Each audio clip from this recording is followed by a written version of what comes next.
My dear brothers and sisters, the scripture readings of today reminds us that we need to put our hope and trust in the living God.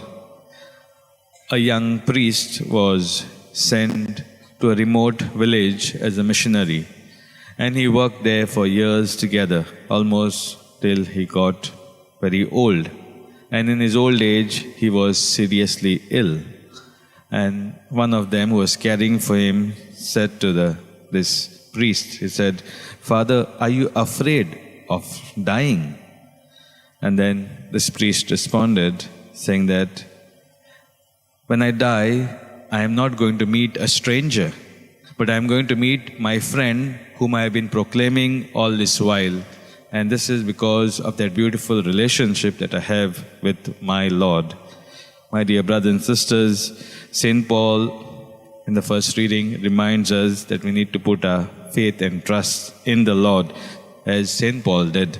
Yes, he had his own shares of struggles, but he knew that the Lord is also journeying with him in this very struggle and was able to carry forward this message of love and mercy and forgiveness in his own way of going about, in his words, in his action.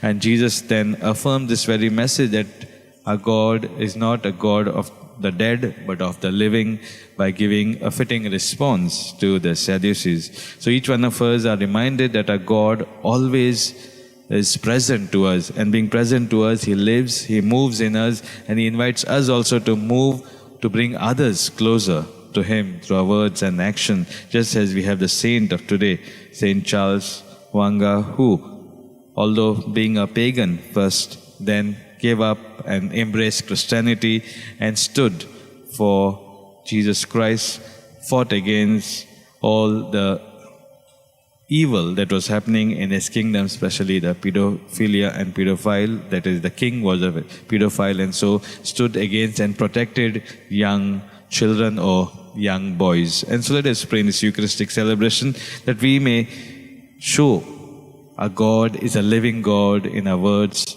and in our actions. Amen.